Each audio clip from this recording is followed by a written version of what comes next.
નમો અરિહંતાણમ નમો સિદ્ધાણમ નમો આયર્યાણમ નમો ઉવજાયાણમ નમો લોય સવ્વસહોણમ ઈસો પંચ નમકારો સવ્વપાવપણાશણો મંગલાણં ચ સવ્વેશિમ વડમમ હોય મંગલમ. બનિશાળીઓ, આજે એક એવી અદ્ભુત કક્ષાની વાત કરીએ કે જગતની અંદર સૌથી ટોપ લેવલની કોઈ હસ્તી, કોઈ વ્યક્તિ કે કોઈ વ્યક્તિત્વ હોય ને તો એ કોણ? તો જૈનાગમો એમ કહે કે તીર્થંકર પરમાત્મા, અર્યંત પરમાત્માઓથી ઊંચું આ જગતની અંદર કોઈ હતું નહીં, છે નહીં અને થશે પણ. અને એમની આ ઉત્કૃષ્ટ કોટીની પરોપકાર ભાવના, શાસન સ્થાપનાની કારણે અને એમને લોકોને બતાવેલ મોક્ષ માર્ગના ઉપકારના કારણે એમનું સ્થાન નમસ્કાર મહામંત્રની અંદર પણ પ્રથમ પદે મૂકવામાં આવ્યું. હવે આ અર્યંત પરમાત્માઓ જ્યારે જન્મે છે ને ત્યારે દેવલોકના ઇન્દ્ર મહારાજા પણ પોતાના સિંહાસનથી ઊભા થઈ જાય, એ પરમાત્માની દિશા તરફ 7-8 પગલા આગળ ચાલે, એ નીચે બેસે યોગ મુદ્રાની અંદર અને 10 નખને એકઠા કરી અંજલિ જોડી કરે, મસ્તક ને ઝુકાવી કરે અને ભગવાનને નમોત્થુણમ સૂત્રના માધ્યમે, શક્ર સ્તવના માધ્યમે એ નમસ્કાર કરે, વંદન કરે, ગુણ કીર્તન કરે. આ નમોત્થુણમ સૂત્ર લગભગ બધા જીવોને આવડતું સૂત્ર છે. ચૈત્યવંદન આદિની અંદર બોલાતું સૂત્ર છે. જ્યારે દેવલોકના ઇન્દ્રો પણ આ અદ્ભુત સૂત્રના માધ્યમે ભગવાનના ગુણ કીર્તન કરે, ગુણગાન કરે, ભગવાનને નમસ્કાર કરે, એ જ બતાવે છે કે આ નમોત્થુણમ સૂત્રનો મહિમા કેટલો વિશિષ્ટ અને અપરંપાર છે. પુણ્યશાલીઓ, આ નમોત્થુણમ સૂત્રની અંદર છે શું?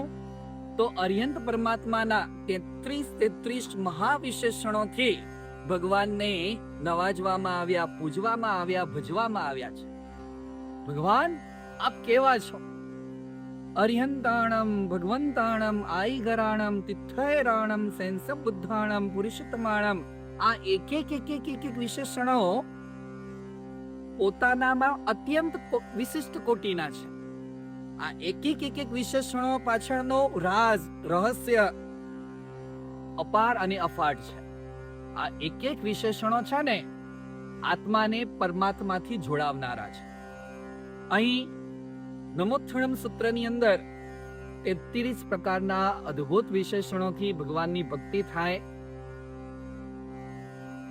અને એટલે જ આ નમોત્થુણમ સૂત્ર ઇન્દ્ર મહારાજા એટલે કે શક્ર, ઇન્દ્રનું બીજું નામ છે શક્ર, એ એના દ્વારા સ્તવના કરે ભગવાનની, એટલે એનું બીજું નામ શક્ર સ્તવ સૂત્ર છે. નમોત્થુણમ સૂત્રનું બીજું નામ શક્ર સ્તવ સૂત્ર છે.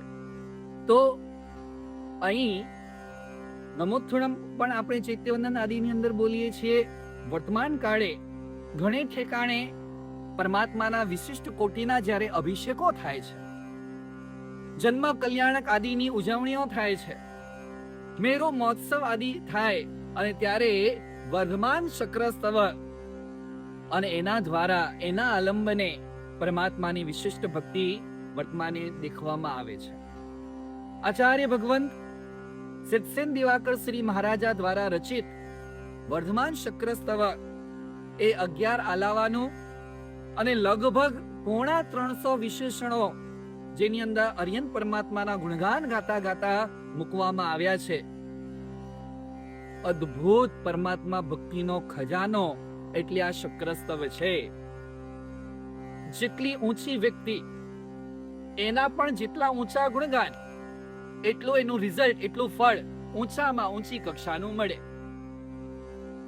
લોક વ્યવહારમાં પણ કહેવામાં આવ્યું, જેનો કોન્ટેક્ટ ડાયરેક્ટ પીએમ ની સાથે હોય, ડાયરેક્ટ પ્રેસિડેન્ટની સાથે હોય, અને એ પ્રેસિડેન્ટની ખૂબ ગુણગાન પૂર્વકની ભક્તિ કરતો હોય અને એની સાથેના સારા સંબંધો થયેલા હોય તો એને, એ વ્યક્તિને એનું ફળ પણ અવસરે સારું જ મળવાનું, ઊંચું જ મળવાનું, ટોપ ક્લાસનું મળવાનું. લોક વ્યવહારમાં પણ સારી પોઝિશન પર રહેલા વ્યક્તિનો સંપર્ક જો હેલ્પફુલ થાય તો જગતમાં સર્વશ્રેષ્ઠ એવા ઊંચુંમાં ઊંચું વ્યક્તિત્વ આર્યન પરમાત્મા અને એમના દિલોથી ગાવામાં આવતા આ વિશેષણો, ભગવાન આપ કેવા છો, ભગવાન આપ આવા છો, આવા છો, આવા છો, આવા છો, એમ આ એક એક નમોથુણમનું વિશેષણ બોલતા બોલતા જો આત્મા એના અર્થથી ભાવિત બને. જો બે પ્રકારની વાત છે, એક તો પ્રભાવિત બનવું અને બીજું છે ભાવિત બનવું. પ્રભાવિત બનવું ને બહારની વર્તણૂક જોઈ કરી, બહારનો ગ્લેમર જોઈ કરી અને વ્યક્તિ કદાચ કોનાથી અંજાઈ જાય, પ્રભાવિત થઈ જાય. પણ એ પ્રભાવિત થવું ને એ ટેમ્પરરી છે. જ્યાં સુધી એનાથી ચડિયાતો ગ્લેમર મળ્યું નથી, જ્યાં સુધી એનાથી ચડિયાતી કોઈ ચીજ મળી નથી, ત્યાં સુધી જે આગલી ચીજથી પ્રભાવિત થશે. એકવાર એનાથી શ્રેષ્ઠ મળી ગયો ને તો પછી પહેલાનો પ્રભાવ નીકળી જશે.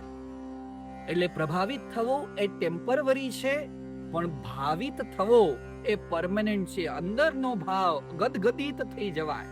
ભગવાનની સામાન્ય ઓળખાણ એવી હતી. દેરાસરમાં ગયા ભગવાનની પૂજા કરવા માટે અને ત્યાં ભગવાન સ્થાપના નિક્ષેપે બિરાજમાન છે. એ પરમાત્માની પૂજા કરી, સ્તુતિ ગાઈ, પરમાત્માથી ભાવિત થવાનો એક પુરુષાર્થ પ્રારંભ કર્યો. ત્યાંથી આગળ વધતા ભાવ પૂજા સ્વરૂપ ચૈત્યવંદન નો પ્રારંભ કર્યો. દ્રવ્ય પૂજા પૂરી થઈ, ભાવ પૂજા શરૂ થઈ, એટલે કે ચૈત્યવંદન શરૂ થયો. ત્યાં નમોથુણમ સૂત્ર આવ્યું અને હવે ભગવાનથી ખાલી આઈ ટુ આઈ કોન્ટેક્ટ કે હાર્ટ ટુ હાર્ટ કોન્ટેક્ટ નહીં, પણ ભગવાનની સાથે ગુણથી ગુણનો સંબંધ ચાલુ થાય. ભગવાન તમે પ્યારા છો, ભગવાન તમે સારા છો અને ભગવાન તમે મારા છો. અને આ પરમાત્મા પ્રત્યેનો જે ગુણાત્મક સંબંધ જોડાય છે ને, એ ગુણાત્મક સંબંધ આ નમોથુણમના વિશેષણોની અંદર, અર્થની અંદર આવે. આ ભગવાન વાસ્તવમાં કેવા ગુણવાન છે.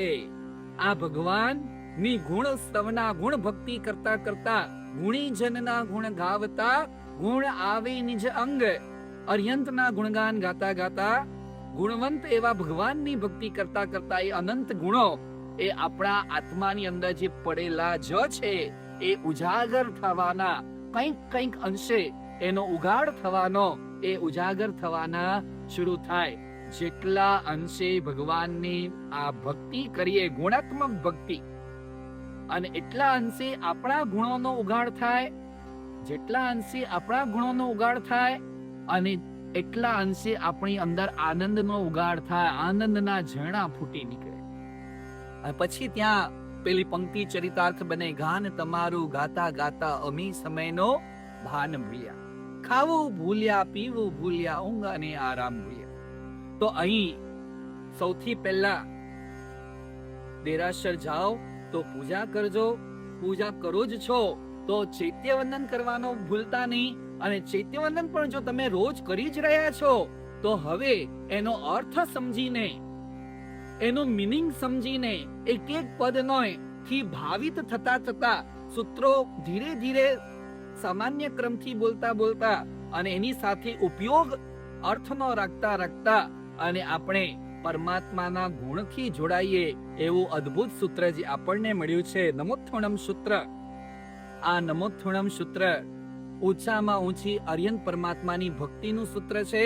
અને એક વાત તમને કહી દઉં, ઘરમાં ગમે એવો કજિયો, ક્લેશ, કંકાશ, અશાંતિ હોય અથવા મન અશાંત, બેચેન, ઉદ્વિગ્ન, હતાશ, નિરાશ રહેતું હોય, જે વ્યક્તિ રાત્રે સૂતા પહેલા આર્યન પરમાત્માની સામે, એમના ફોટો આદિની સામે બેસી કરી અને 108 વખત રાત્રે સૂતા પહેલા ભાવ સહિત, ઉપયોગ સહિત, અર્થની ચિંતના સહિત જો નમોથુણમનો 108 વખત જાપ, એટલે કે એક માળાનો જાપ કરે ને, તો એનું ટેન્શન, એનું ડિપ્રેશન, એનું ફ્રસ્ટ્રેશન, એ બધું 1.5 મહિના 1.5 મહિનાની અંદર તો ક્યાં ઉડી જશે ને ખબર નહીં પડે. આનંદના ફુવારાઓ, આનંદના ઝરણા અંદરથી ઉછળવાના શરૂ થઈ જશે. વ્યક્તિ આનંદિત થઈ જાય, પ્રસન્ન થઈ જાય. એવું અદ્ભુત પરમાત્માની ગુણ સ્તવનાનો આ અદ્ભુત સૂત્ર નમોત્થણમની ભક્તિમાં આપણે સૌ કોઈ જોડાઈ અને આપણા આત્માને પરમાત્મા તરફ બનાવવાનો પ્રયત્ન કરીએ. એ જ મંગલ કામના, શુભકામનાની સાથે સૌને આશીર્વાદ, ધર્મ લાભ.